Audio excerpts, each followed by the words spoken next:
ये वीडियो होने वाली है स्पाइरोनोलेक्टोन टैबलेट के बारे में, जिसके अंदर हम बात करेंगे इसके यूजेस, इसे हम किस किस बीमारी में इसका यूज़, इस टैबलेट का यूज़ करते हैं, ये काम कैसे करती है, डोज कितनी रखनी चाहिए, सब इस वीडियो में देखेंगे। वीडियो को पूरा देखना और वीडियो को लाइक और चैनल को सब्सक्राइब और वीडियो को शेयर जरूर कर देना।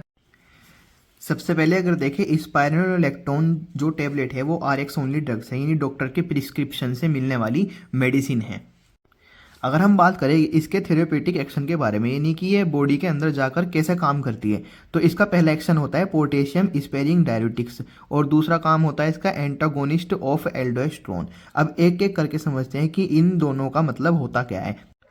सबसे पहले समझते हैं पोटेशियम स्पेयरिंग डाययूरेटिक्स के बारे में।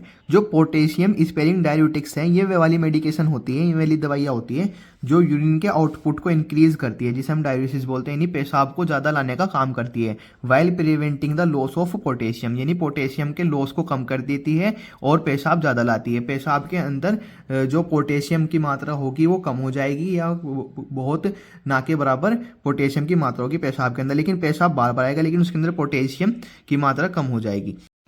अब देखते हैं एंटागोनिस्ट ऑफ एल्डोस्टेरोन का मतलब। देखो, पहले हमने क्या पढ़ा कि जो ये स्पाइरोलेक्टोन टैबलेट है, ये पोटेशियम स्पेयरिंग टैबलेट है, यानी पोटेशियम के लॉस को रोकती है, यानी यूरिन के आउटपुट को तो बढ़ाएगी, लेकिन पोटेशियम यूरिन के अंदर नहीं जाएगा, वो बॉडी के अंदर रीएब्जॉर्ब होता रहेगा।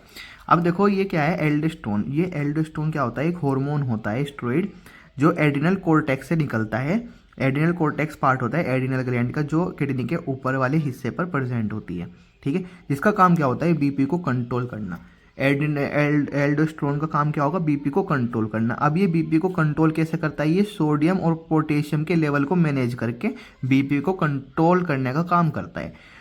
ये जो हार्मोन है, ये सोडियम को तो और वाटर को तो बॉडी के अंदर रीएब्जॉर्ब करवाता रहेगा, लेकिन पोटेशियम को यूरिन के अंदर भेजता रहेगा, यूरिन का क्या करता रहेगा, लॉस करता रहेगा। अब जो हमने स्पाइरोलेक्टोन पढ़ा, वो क्या करेगी, वो तो पोटेशियम का क्या कर रही थी, लॉस को बचा रही थी, बॉडी के अंदर रीएब्जॉर्ब करवा रही थी, तो इसलिए क्या होगी, वो एंटागोनिस्ट ऑफ एल्डोस्टेरोन। यानी एंटागोनिस्ट का मतलब है किसी चीज़ के अगेंस्ट में काम करना। ये क्या करती है, सप्रेस करती है एल्डोस्टेरोन की प्रोडक्शन को। जब एल्डोस्टेरोन हार्मोन नहीं निकलेगा या कम निकलेगा, तो वो पोटेशियम को लॉस भी नहीं करवाएगा, इसलिए क्या होती है, एंटागोनिस्ट ऑफ एल्डोस्टेरोन। यानी इसके क्या करेगी, इसके प्रोडक्शन को कम करेगी ताकि पोटेशियम का लॉस ना हो। अब ये जो पोटेशियम है, इसका लॉस क्यों नहीं चाहिए, क्यों नहीं करती है टैबलेट, देखते हैं फिर कि ये आगे कैसी किस किस वे में जा कर के बीमारियों को सही करने का काम करती है। वो सब वीडियो के आखिर तक आप सबको पता चल जाएगा, वीडियो को आखिर तक देखते रहना। और अब बात करते हैं हम इसके यूजेस के बारे में।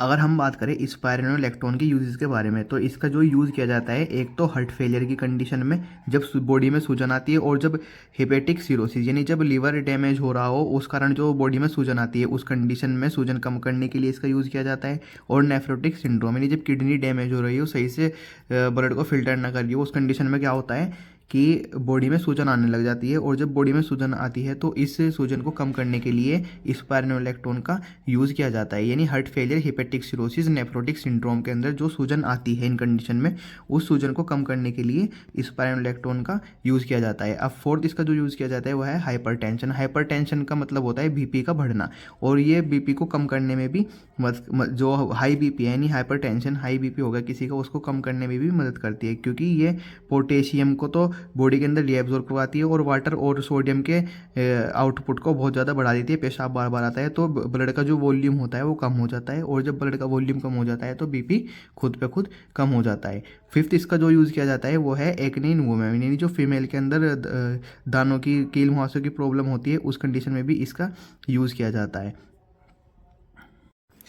सिक्स्थ जो इसका यूज़ है वो है हाइपोकेलेमिया। हाइपोकेलेमिया का मतलब होता है कि बॉडी के अंदर जो पोटेशियम है उसका लेवल कम हो जाना, उस कंडीशन को क्या बोलते हैं, हाइपोकेलेमिया। जिसके कारण क्या होता है, हाइपोकेलेमिया की कंडीशन में बॉडी में थकान, क्रैम्स आना, पाल्पिटेशन, हार्ट बीट का कम ज़्यादा होना, ये सब कंडीशन देखने को मिलती है। तो ये मेडिसिन हमने पहले ही देखा था, क्या है, पोटेशियम स्पेयरिंग डायूरेटिक है, यानी पोटेशियम को बॉडी के अंदर रीएब्जॉर्ब करवाती है। तो हाइपोकेलेमिया, यानी जब बॉडी के अंदर पोटेशियम की कमी होने लग जाए, उस कंडीशन में भी इस मेडिसिन का यूज़ किया जाता है, ताकि जो पोटेशियम है उसका लेवल बॉडी में मेंटेन रहे। सो सेवंथ जो यूज़ है स्पाइरोलेक्टोन का, वो किया जाता है हाइपर एल्डोस्टेरोनिज्म।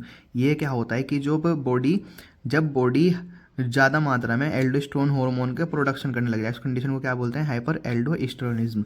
इसके अंदर क्या होता है, जब ज़्यादा ही एल्डोस्टेरोन हार्मोन बढ़ जाता है तो पोटेशियम के को ज़्यादा एक्सक्रीट करने लग जाता है और सोडियम और वाटर को बॉडी के अंदर रीएब्जॉर्ब करने लग जाता है, जिसके अंदर क्या होता है, बीपी भी बढ़ने लग जाता है और वो बहुत सारे जैसे हाइपोकैलेमिया वाली कंडीशन भी इसके अंदर हो जाती है, क्योंकि पोटेशियम की जो मात्रा होती है वो कम होने लग जाती है और फटीग, थकान आना, चक्कर आना, ये सब कंडीशन हमें देखने को मिल सकती है। तो जो एट्थ जो यूज़ है स्पाइरोलेक्टोन का, वो किया जाता है हर्सुटिज्म का। हर्सुटिज्म के अंदर, हर्सुटिज्म का मतलब होता है जो फीमेल होती है जब उनके फेस पर क्या होने लग जाए, बाल ग्रो होने लग जाए बियर्ड वाली शेप में, और जहाँ मूंछ आती है वहाँ पर बाल आने लग जाए, उस कंडीशन में भी स्पाइरोलेक्टोन का यूज़ किया जाता है।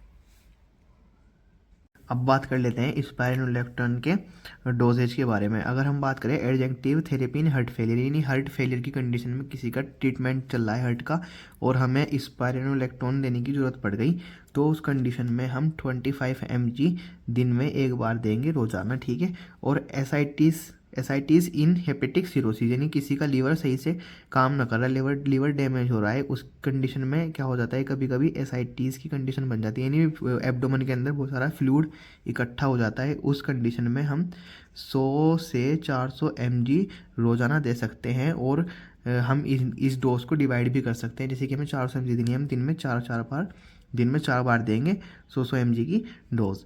अगर हम एडिमा सूजन हो गई है किसी को नेफ्रोटिक सिंड्रोम के अंदर, यानी किडनी सही से फंक्शन नहीं कर रही और सूजन आ गई, उस कंडीशन में हम 100 से 200 mg रोज़ाना दे सकते हैं।